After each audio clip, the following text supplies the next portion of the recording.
Hi, I'm Martin, and this video is about a trick to remember any hexose carbohydrates. Let's start with some basic chemistry of carbohydrates. They're biological molecules who can either be in ring formations or as ketones or aldehydes. In general, there's a bit of discourse as to what molecules are to be included in the carbohydrate family. Some chemists consider formaldehyde to be the simplest carbohydrate, while some consider glycoaldehyde to be the simplest. It really depends on who your teacher or boss is. Moving on. If the carbonyl group is a ketone, then the carbohydrate is called a ketose. If it's an aldehyde, then it's called an aldose. The focus of this video is going to be aldoses, since they are the most common. Carbohydrates can consist of multiple rings connected together. We use the terms monosaccharide to denote carbohydrates consisting of only one ring formation, and disaccharide and polysaccharide to denote two or more, respectively. The focus on this video is further going to be aldose monosaccharides. Now let's talk about how we draw carbohydrates. We often see them in the ring structure, but this can be a drag to draw sometimes. And chemists have chosen an easier way of drawing them.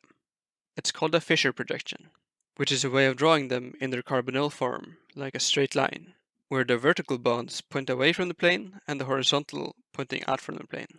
Conventionally, we put the aldehyde group on top and the hydroxyl group on bottom, such as this.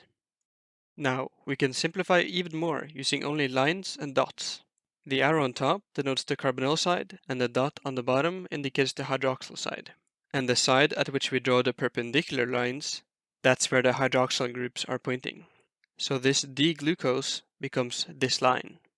Now, you may have noticed that carbohydrates are often called a D followed by their name. The D means that the carbohydrate is in a stereoisomeric form, where the hydroxyl group closest to the hydroxyl end is pointing to the right in a Fischer projection.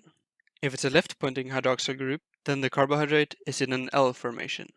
So if we only look at D-oriented carbohydrates drawn out in a Fischer projection, it becomes more clear how many different compounds we have based on the length of the carbon chains. Since it's a D-oriented carbohydrate, the first hydroxyl group is locked in place, drawn in red. First, the triose D-glyceraldehyde can't move any hydroxyl group to the other side, so it's the only possible D-triose carbohydrate. Next, the tetroses only have one hydroxyl group which can switch place, giving rise to two different compounds. The pentoses have two hydroxyl groups which can switch places, giving rise to four different compounds. And finally, the hexoses have three switchable hydroxyl groups, giving rise to 8 different compounds.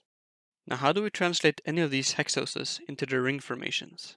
A way to remember this is to remember the Fischer projection of glucose, which is the most common carbohydrate, and then drawing the chair conformation with the oxygen member being to the northeast and the right pointing down.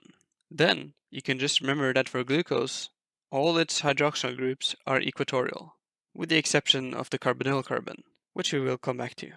Now, if you would want to draw, let's say, D-mannose, you'd look at the Fischer projection and say that it only differs on the hydroxyl group next to the carbonyl carbon. On the chair conformation, we only need to switch that hydroxyl group to the axial position.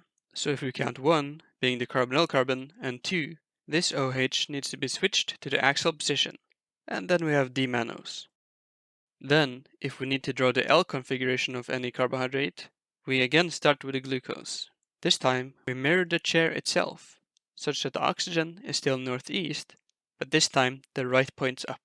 The hydroxyl groups are still all equatorial, except the carbonyl one. The carbonyl hydroxyl group can, for any of the hexoses, be axial or equatorial, and the difference is denoted by either an alpha or a beta before its name. So alpha D-glucose is with the carbonyl hydroxyl being axial, and beta is when it's equatorial.